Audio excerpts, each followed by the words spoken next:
All right, welcome back. We have breaking news over the midterm elections. The Trump administration is now formally asking the Supreme Court to let them tighten rules for mail-in voting. This is about an executive order that was signed by the president earlier this year. It's an order that's been challenged in the courts by nearly half of the states. All of this is unfolding with just 99 days until Election Day. Let's bring in CNN Chief Supreme Court Analyst Joan Biskupic. Joan, always good to see you. Can you walk through what this means, the timetable here, because the time crunch is real? The time crunch is real, as you say, just 99 days. And we know that President Trump is trying several measures to try to affect what happens in November in the midterms.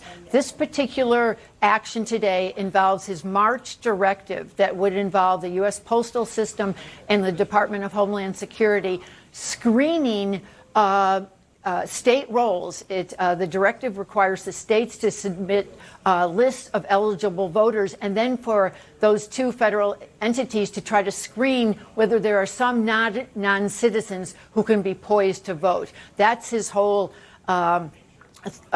theme here, is to try to take non-citizens out of the voter pool. As you know, there are very few non-citizens who have been found to have voted at all. And, you know, I'll mention the New Jersey situation in a few seconds. But really, this has not been a problem that the country has had in the past. But the president is trying to head off something. And 23 Democratic-led states have said, look, election procedures are the domain of the states. This is not something that the White House should be infringing on. And so far, lower courts have agreed. And what we have is an order from the U.S. Court of Appeals based in Boston over the weekend that would halt this policy going forward and not force state officials to keep using their time to meet this directive. Today, just a few minutes ago, Casey, the Trump administration, the U.S. Solicitor General representing Donald Trump here, has come to the court saying, you know, prevent the effect of that order from the First Circuit. Let these procedures go into effect. Nothing's really happened yet. In fact, that's the government's argument at this point, is that it's premature to interfere because right now the federal government is just putting in several regulations to try to prevent non-citizens from voting. And we saw just, you know, in recent days, New Jersey has acknowledged that some 400 non-citizens did vote, but that is just a real outlier situation. This has not been a problem. So what will probably happen, Casey, is the justices will ask for some sort of response from the Democratic challengers, and then we'll see if they want to intervene at this point and effectively force the states to turn over rolls and potentially have these procedures in place for the November election, Casey.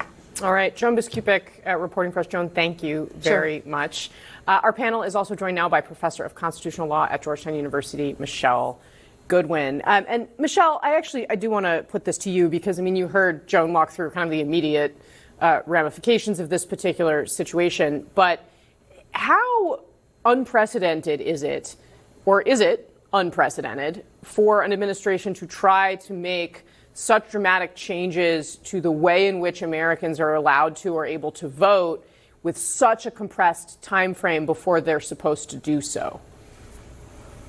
Well, it's great to be on with you and also my good friend Joan. So it's absolutely unprecedented. We've never seen an executive order like this Trump order, which Joan referred to.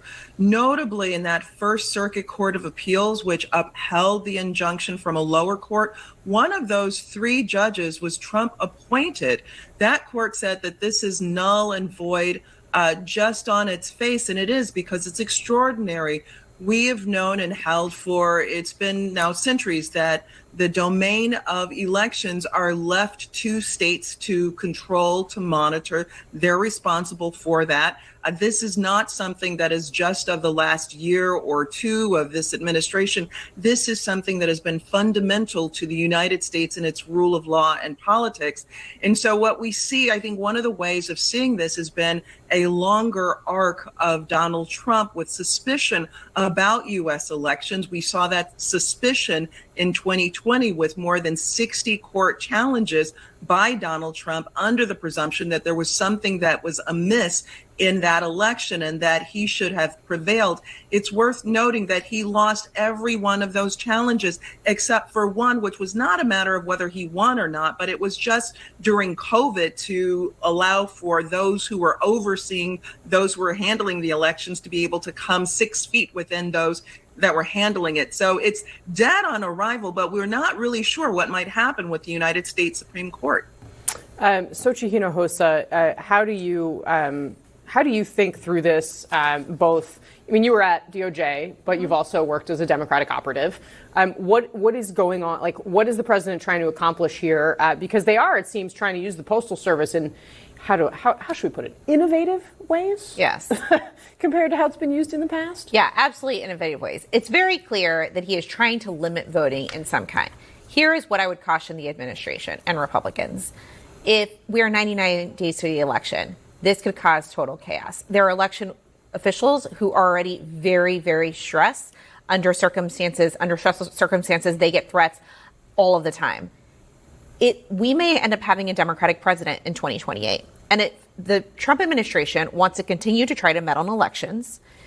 There might be a Democratic administration that then might try to meddle with elections too. My hope is that doesn't happen, but we can't start the precedent of whether it's Republican or Democratic presidents, anyone, the federal government, meddling in elections when they do not believe that they're going to win. This is a state. These are left to the states, and it's under the Constitution. And I think that this is setting a very dangerous precedent overall to make our election system more political based on one party or another. Mike? Well, I don't disagree on making our election system more political. I mean, we really do need to watch out for that. Donald Trump is bringing his voter suppression obsession to the nation's highest court, where he feels he does pretty well most of the time. News breaking in just the last hour, the Trump administration has asked the Supreme Court to intervene and lift a block on an executive order that would have curbed the use of mail-in ballots. That block was issued by a federal judge. I want to add to our conversation Democratic strategist Dan Cannon. He served as battleground director for the Harris-Walz campaign. Mark Elias and John Heilman are still here. Heilman, your thoughts about this obsessive voter suppression, rigging the midterms by any means, whole of government approach by the Trump administration? Well, Nicole, I take all the adjectives you just applied and say those are my thoughts. I think we're. I mean, we talk about this frequently. I mean, I don't. Donald Trump says a lot of stuff that he doesn't ever follow through on. He telegraphs a lot of punches he never throws. But he rarely throws a punch that he doesn't telegraph. And the thing that he's been telegraphing over and over again, almost from the day he walked back in to the Oval Office in January of 2025, is that he had every intention of interfering with, putting his thumb on the scales around, messing with, whatever the right phrase is, the November 2026 midterm elections. And that was long before his political fortunes started to tank. And they have been tanking now consistently for a year. He's been on the broadest scale, on the strongest issues he has, on the weakest issues he has been in decline, and his numbers have gotten perilously bad. And again, if you break them out and look at the crosstabs, it's on the most important issues to the electorate, with the most important segments of the electorate, the ones who are going to determine who controls Congress, independent voters, on the economy, even on issues that he's ostensibly been strong on, like immigration and crime. He's in a huge amount of trouble. And I know we're going to talk about this reporting about the White House starting to tell the day finally coming that I've been predicting for weeks and months, that the White House is going to start to tell endangered Republicans to start to put distance between themselves and the president. But it's the writing is on the wall, and there are two things on the wall. One piece of writing on the wall is Republicans are headed to lose the House and potentially lose the Senate. The other piece of writing on the wall is Donald Trump is going to do something, and he's telling us a whole bunch of things. He's doing some things already. He's telegraphing other things, but he's going to try to stop that from happening by any means necessary. And anybody who's not taking that seriously at this point really needs to have their head examined. Mark Elias has been taking it seriously since before any of us was talking about any of this. This will likely be your legal fight. Your thoughts, Mark? Yeah, so it's something I've been thinking a lot about, obviously, in litigating. This case that's now in the Supreme Court involves an executive order that tries to do two things. It both leverages his power, or his claimed power — in fact, the president doesn't have this power — over the Postal Service to sort of control who can vote by mail. But what it leverages that for is to gain access to state voter data. And, you know, if the 2020 election was mostly in the courts about vote by mail, and the 2022 election in the courts was mostly about the massive voter suppression laws that Republicans enacted after the 2020 election, and the 2024 election was mostly about preparing for the possibility that Republicans wouldn't certify Kamala Harris or Joe Biden the winner, the 2026 election is about data. It's about data collection. And you and I keep doing these discussions. You know, Donald Trump has sent his Department of Justice to sue 30 states to try to get access to their voter files. The Department of Justice... Folks, what you are watching right now is Donald Trump losing, and losing badly, in places he cannot afford to lose, including states like Michigan. He showed up for a rally today expecting the usual applause, the usual adoration, the usual carefully staged display of loyalty, and instead he got booed. And now, because the voters are rejecting his candidates, Trump is running to the Supreme Court looking for a political rescue. The experts are already saying this effort is dead on arrival, but that is not stopping him. His argument is basically this: the voters disqualified my candidates by refusing to give them enough votes, so somebody needs to step in and save them from democracy. And that is how Trump's mind works. I know it sounds absurd. Nobody wants to take a guided tour through the chaotic carnival inside Donald Trump's head. But to understand what he is doing, you have to understand one basic fact. Trump sees a fair contest as something rigged against him. Equality itself feels like persecution to a man who has spent his entire life being told he was more important than everyone else, entitled to special treatment and exempt from the rules ordinary people are forced to follow. So when a regular working person gets the same vote as Donald Trump, when a Democratic ballot counts exactly as much as a Republican ballot, he does not experience that as fairness. He experiences it as an insult. And let us be clear, Trump is still not being treated like everybody else. He continues to receive extraordinary deference, endless second chances, and the softest possible handling from institutions that would crush an ordinary citizen. But the moment he or his political machine faces even the slightest version of equal treatment, he completely loses control.